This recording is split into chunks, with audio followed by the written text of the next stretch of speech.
necessary up the chain from there. Let me give you some context.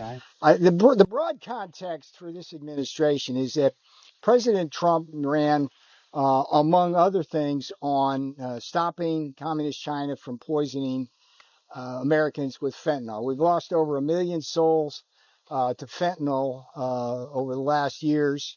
It's not just the fentanyl itself that kills, it's that they use the Mexican cartels, blend the fentanyl in to all the hard drugs, the methamphetamine, the heroin, the ecstasy, all that. But also, and if you're anybody out there watching this is buying any prescription drugs online, it's creeped into things like Valium and Xanax as well. It's a carnage, and it is an emergency. And President Trump promised to stop that, and the courts have intervened now on that. So that's one piece of what happened yesterday. The second piece is the reciprocal tariffs. President Trump promised on the campaign trail that he would end the unfair trade practices of foreign nations. I think the press has now agreed with this administration that the rest of the world charges higher tariffs and has higher non-tariff barriers and cheats us, and they do so by the very rules of the World Trade Organization. So the court has taken a step which will break that promise as well. And what we see this is as this broader problem of rogue judges erecting essentially a judicial blockade, motivated both by Democrats and, in the case of trade, the typical rhino free trade, Wall Street, ship the jobs offshore, open the borders. And Peter, kind of wing. Let me just finish. There's plenty of time here. Plenty of time. So the open border wing of the Republican Party. And we see this as a judicial blockade. It's consistent with the other things they've done to try to stop the deportation of violent felons and to basically slow us down on all sorts of different fronts. And they will pay the price for this at the ballot box. Every time something like this happens, Democrats reveal themselves as against the very agenda President Trump ran on that propelled him to a landslide election. And just from a detail that you should put on your stories, I mean, how did this suit come about? 12 states of this union sued, and every single one of them is a blue state, from the left coast of Oregon and Washington to New York and Connecticut on the elitist coast. And the other parties to the suit were a bunch of importers who buy a bunch of cheap subsidized crap from China that really is illegally traded in the sense that it doesn't abide by the rules of the WTO. Now, with respect to the rulings themselves, let's think about this. There's a lot of texture here. It's unusual when you have a court come out with two very separate rulings where the law interpretation is very different and very, very textured. Okay, that the common denominator is the International Economic Emergency Powers Act. It's an act which entitles the executive branch with very, very broad authority to take action in the face of economic emergencies. In the case of the fentanyl, there's an obvious one there. It's killing Americans, many of them of prime working age. And that fentanyl tariff also was designed to stop the border invasion. And when you have 20 million people coming in, stealing jobs, depressing wages, that's part of the emergency.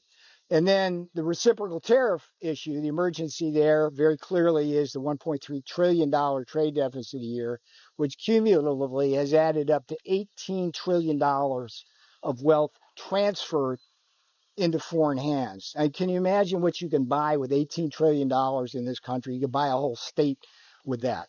So with respect to the fentanyl tariff, the court argued that somehow that there wasn't a sufficient connection between tariffs and the ability to stop the fentanyl poison. We just violently disagree with the court on that and see that as a violation of the separation of powers between the judicial branch and the executive branch itself. The court is not supposed to micromanage how the president of this United States is supposed to be able to get people to stop dying from fentanyl. And the court didn't even note the fact that the fentanyl tariffs have been actually quite successful so far in improving that situation. It's gotten a lot better, and the court didn't even acknowledge that. So that one's wrong on legal grounds. With respect to the reciprocal tariff argument, that was like a whole separate argument. They basically said that the president acted beyond the scope of his authority. And the buried lead in all of that was they said, well, this is why the stock market has basically not reacted to this, because the status quo is still in place. It's like you can use other things to accomplish the same result. We just don't like this one. It's the 122, the 232, the 301, 338. Do your homework. You know how all that works. So where we stand right now is we have a dramatic expansion of a judicial blockade of the Trump agenda by rogue judiciary working in league with Democrats who are at the heart of the suit, and rhino Republicans who have a vested interest in shipping our jobs offshore and opening our borders. We will fight this all the way up the chain. And in the meantime, this did not catch us by surprise. You will hear within the next day or two, at a minimum, from the United States Trade Representative on how we will respond to all of this. We will respond forcefully, and we think we have a very good case with respect to this. Now, after having said that, I appreciate your patience. What I try to do when I come out here is give you more texture and background rather than just sound bites. So that's what I hope I've done. Yes, ma'am. Thank you so much, Peter. And just given this appeals court temporarily reinstating the tariffs, what does that mean for you and your position? And does it buy the administration more time, in your view? Me and my, you're not talking about me personally. You're talking about the administration. The administration, of course. Yeah. So, look, the tariffs remain in place. The court told us, they didn't all but tell us, they told us, go do it another way. So you can assume that even if we lose, we will do it another way. And I can assure the American people that the Trump tariff agenda is alive, well, healthy, and will be implemented to protect you, to save your jobs and your factories, and to stop shipping foreign wealth, our wealth, into foreign hands. So you are working on a plan B right now? Of course. No, there's no plan B. It's plan A. Okay? Plan A encompasses all strategic options, and when we move forward, we had a full view of what the battlefield looks like.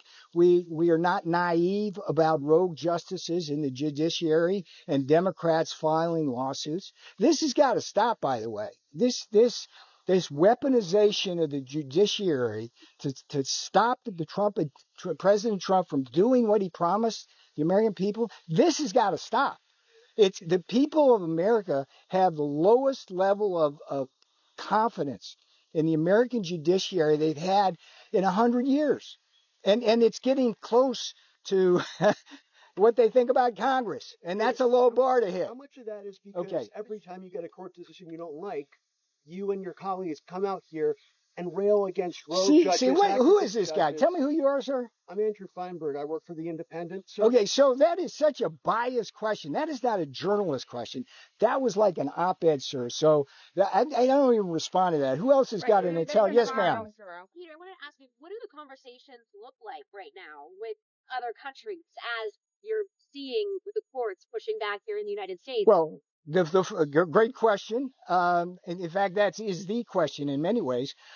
This morning, we were getting plenty of phone calls from countries saying, we saw the ruling, so what? We're going to continue to negotiate in good faith because we understand that there's a problem, and based on that court decision, we understand that court decision is not going to stop you from doing what you need to do. So we're going to work with you. So I can assure you, and by the way, there's going to be within the next, I don't know, say a few days, because that puts me too much on the spot, but you will see a cascade of new deals coming out in the near future, and these will all be good for the American people. Okay, yes, sir. On the Nippon Steel, U.S. Steel deal. Let's stay on the tariffs thing. Well, it actually is related to that. How is that related?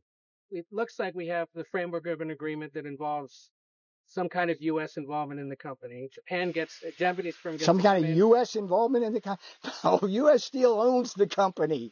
Nippon Steel is going to have some involvement, but no control of the company. I don't want to tell you because hey, look, today is tariff day. Tomorrow I'll come back out. We'll talk about it. Yes, ma'am. You're Yes, talking ma'am. about other things that the courts are asking you to do, like Section 122 and 301. The court didn't ask us to do it. They pointed out that we have other ways to do that, which is kind of curious that they would do that. But I think the fact is that they know that their ruling is on soft ground, and they just want to make it clear that the president does have broad authorities to do what he's trying to do for the American. Finish question. Will you pursue those in parallel paths, or will you wait till the court ruling play out? I defer to our great United States Trade Representative Jameson Greer on that. I'm sure he'll be out out in front of these cameras and with press releases trying to explain that. What do you mean? Yes, sir. What do you mean that we should expect from Mr. Greer, Ambassador Greer, in a couple of days? Is that yeah. Wait, look. Obviously, we're going to have a lot to say about this, and he's the best person to lay all of that in full. My job here today is to explain to you the backstory about what that case is and how it came about. But we'll and point out that it was not unanticipated, and we're going to move forward with an aggressive thing. So yes, sir. Thank you, Peter. My colleagues with Spectrum News across the country have talked to a ton of small business owners over the last few months who say they're having trouble keeping up with this back and forth for their supply chain, explaining price increases to their customers. Yeah. What's your message to them right now? How are they supposed to keep businesses normal amidst hourly changes?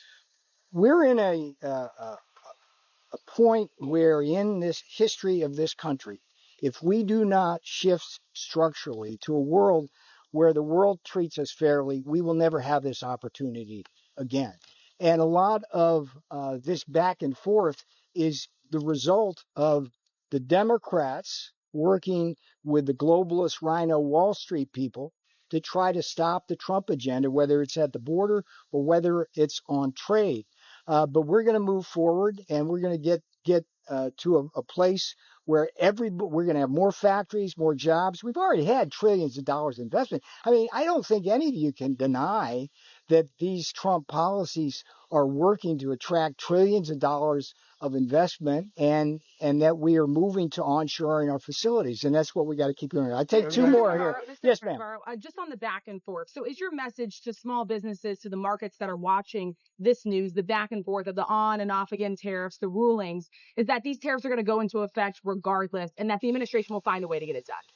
I think that's a fair assessment. And look, I think that one of the other themes that I would ask every one of you when you talk about your stories and write them is this: you cannot simply write about tariffs within the context of just tariffs alone. You have to look at the broader issue of how we're going about policy. I had an op-ed yesterday in The Hill, which I would urge everybody to read and report on, which basically talks about how the Congressional Budget Office, when they scored the bill, came out with an estimate of GDP growth of 1.7%.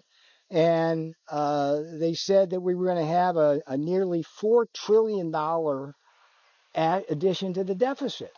And it's dead wrong. When you look at the CBO's history for the 2017 Tax Cut Act, they did the same thing. They understated growth by a full percentage point, understated revenues accordingly. When you add those revenues, we expect at least a percentage point of growth more than the CBO projects. That's over $2 trillion. And then when you add the simple tariff revenues from a 10% baseline tariff, that's another more than $2 trillion. And you see a $5 trillion swing into a $2 trillion surplus from that tax bill. So we're going to have that, and within that, for your small business, I kind of got around to that, but now I'm here with small business, full expensing for new investments in factory and plant. Energy prices. You got to consider that we're down in the low 60s for a barrel of oil now. That's like thousands of dollars more in people's pockets to buy as consumers, and a tremendous benefit to businesses. the regulatory effect of the lower regulations are going to make small business bloom. I mean, no president in the last 50 years has been more intent on helping small businesses. So we feel really comfortable about that. So, Peter. yes, ma'am. Well, last question here. Thank you. Do you think that the pause will negatively impact the negotiations, or do you think that the 90-day pause will be shifted because of that? The pause will not affect the negotiations in any way. If people out there in the world simply look at the court decision, the court was clear, as I said, that the president has broad authority to impose tariffs. They took issue with the particular statute we used. We think they're dead wrong on that, but they actually pointed us in the direction of other statutes. Look, I appreciate all your. But Peter, can I Hang follow up with you on something? hang on. Let me just finish. I appreciate all your patience on this. I'll come back tomorrow, but I think for today, I think we're done. I think I've given you plenty of stuff, and I appreciate it. Thank you. Kevin Hassett says you're not looking at alternatives.